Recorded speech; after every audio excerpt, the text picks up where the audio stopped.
Random House Audiobooks presents Blood and Gold by Anne Rice. Read for you by Roger Rees.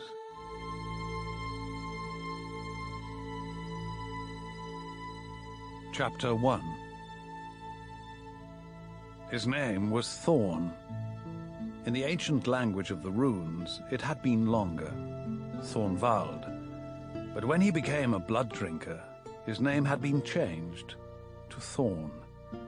And Thorne he remained now, centuries later, as he lay in his cave in the ice, dreaming. When he had first come to the frozen land, he had hoped he would sleep eternally. But now and then the thirst for blood awakened him, and using the cloud gift, he rose into the air and went in search of the snow hunters. He fed off them, careful never to take too much blood from any one, so that none died on account of him, and when he needed furs and boots he took them as well, and returned to his hiding place. These snow hunters were not his people.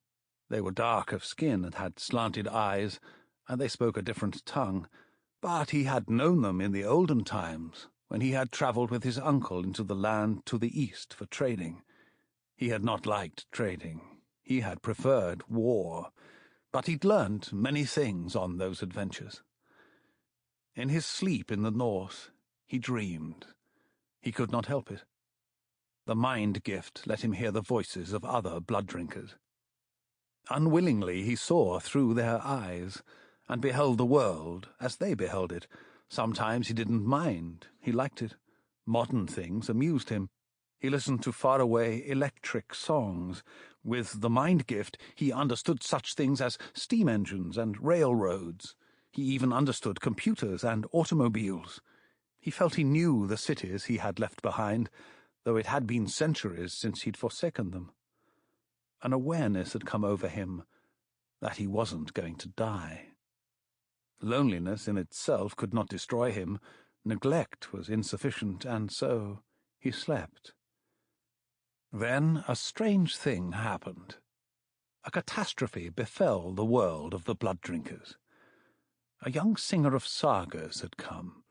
His name was Lestat, and in his electric songs Lestat broadcast old secrets which Thorne had never known. Then a queen had risen, an evil and ambitious being. She had claimed to have within her the sacred core of all blood drinkers, so that, should she die, all the race would perish with her. Thorne had been amazed. He had never heard these myths of his own kind. He did not know that he believed this thing. But as he slept, as he dreamt, as he watched, this queen began, with the fire gift, to destroy blood drinkers everywhere throughout the world. Thorne heard their cries as they tried to escape. He saw their deaths, insofar as others saw such things. As she roamed the earth, this queen came close to Thorne, but she passed over him. He was secretive and quiet in his cave. Perhaps she didn't sense his presence, but he had sensed hers, and never had he encountered such age or strength except from the blood drinker who had given him the blood. And he found himself thinking of that one, the Maker, the red-haired witch with the bleeding eyes. The catastrophe among his kind grew worse. More were slain, and out of hiding there came blood drinkers as old as the queen herself, and Thorne saw these beings. At last there came the red-haired one who had made him. He saw her as others saw her, and at first he could not believe that she still lived. It had been so long since he'd left her in the far south that he hadn't dared to hope she was still alive.